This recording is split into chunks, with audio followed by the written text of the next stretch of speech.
Hey everyone, welcome to this explainer. I'm absolutely thrilled you're tuning in today because we're about to do something incredibly valuable together.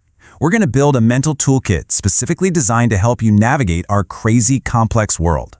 You know, in a time where it feels like literally everyone is just shouting at each other, we're going to focus on how to actually think. So I want to pose a question to you. Is all this information actually making us smarter? It kind of throws you off, right? I mean, we have absolutely unprecedented access to facts, data, and opinions today. But, as we're going to discover, not everything out there is exactly what it seems. Just having access to information doesn't magically grant us the wisdom to understand it. Okay, let's dive into this. Here is our roadmap for today's explainer. First, the modern information trap. Then we'll cover conquering your confirmation bias, embracing hidden nuance, practicing true intellectual empathy, interrogating your sources, and finally, defeating common logical fallacies. All right, starting right off with Section 1, the modern information trap, and why we so desperately need better thinking. Look, before we can really sharpen our minds, we've got to understand the core problem we face today whenever we try to read, argue, or debate. The sum total of human knowledge is essentially sitting right there in your pocket, and we are incredibly lucky to live in this digital age, for sure. We've never had access to so much information. But here's the catch. This massive overload absolutely requires us to develop highly specific strategies, because if we don't, we're just going to spend our lives constantly falling out with people simply because we don't know how to process what we are seeing. Which brings us to Strategy 1, conquer your confirmation bias. Let's just be brutally honest with ourselves for a second. We all absolutely love that sweet, sweet dopamine hit of feeling like we are fundamentally right. It feels great, but that exact feeling is what gets us into so much trouble. It's known as confirmation bias. Basically, it's an unconscious cognitive bias where we are way more likely to accept evidence if it just confirms what we already think we know. And on the flip side, we totally discount information that contradicts our views. Since this whole thing operates entirely on unconscious level, it profoundly messes with our ability to process information, especially when we're dealing with really emotionally charged issues. Now, what's really interesting about this slide is how this applies to our daily environment. So much of our online life happens on social media platforms, right? Well, those platforms are built on algorithms that actively reward our desire to see and hear our own views confirmed. They literally feed the bias. It's an echo chamber. And that is exactly why you cannot just rush to a decision on an issue. You have to be actively, consciously prepared to change your mind. Moving on to Strategy 2, embrace the hidden nuance. So, in the real world, situations are deeply, deeply complicated. Things are almost never just black and white. And hey, acknowledging that doesn't make you weak. It actually enriches your entire worldview. Let me ask you a seemingly simple Socratic question. What color is the sky? Take a second. Your default mindset probably just screamed the obvious answer, right? You're thinking, obviously it's blue. Well, actually, it's not always that simple. Sure, it's blue on a sunny day, but at sunrise or sunset, it can be red. On a cold, misty morning, it's white or gray. And at night, it's midnight blue or pitch black. This just goes to show that even something totally self-evident possesses surprising nuance. But let's dig even deeper into that sunny day. Is it really blue? And this brilliantly illustrates the hidden complexity all around us. The scientific reality is that the color blue has a short wavelength, meaning it scatters way more than other colors in the atmosphere, making it highly visible to the human eye. So yes, the sky looks blue to us humans, but there's actually a whole spectrum of colors up there that we just don't even see.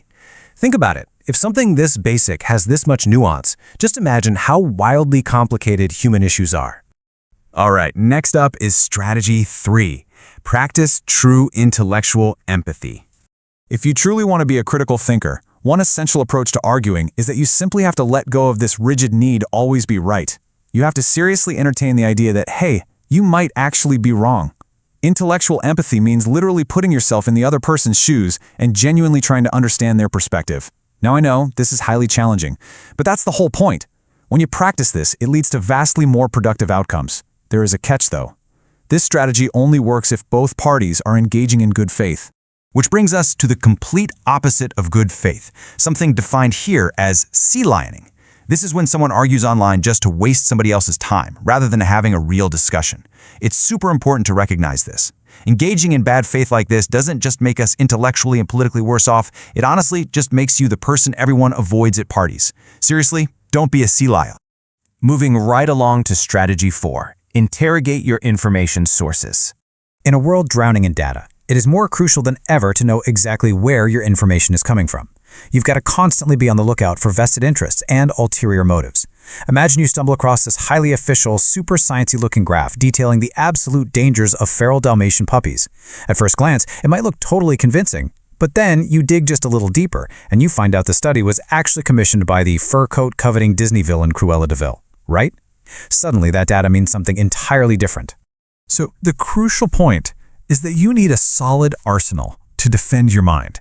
And that means becoming literate in these 3 core areas: the basics of scientific methodology, how data is actually used, and the specific way data is presented. These are absolutely vital weapons.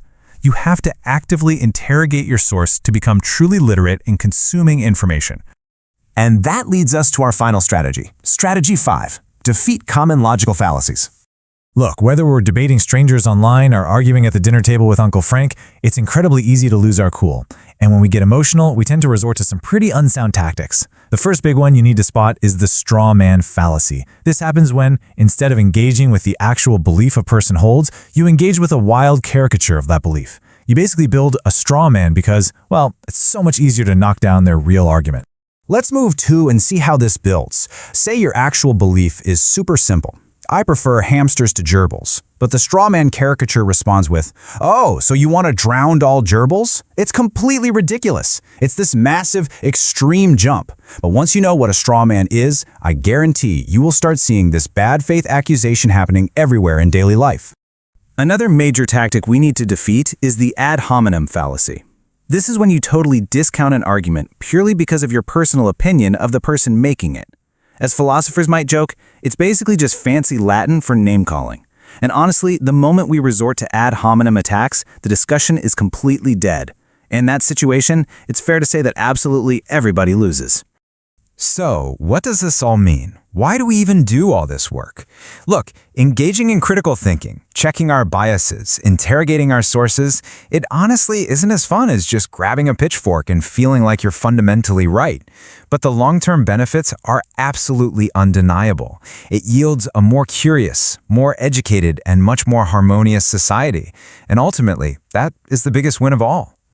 I want to leave you with this final, provocative thought. Building this critical thinking toolkit is incredibly powerful, but it requires a lot of humility. So, in your very next conversation, your next online debate, or even the next time you read a convincing headline, ask yourself this: are you brave enough to be wrong? Thanks so much for exploring this with me today, and I'll see you next time.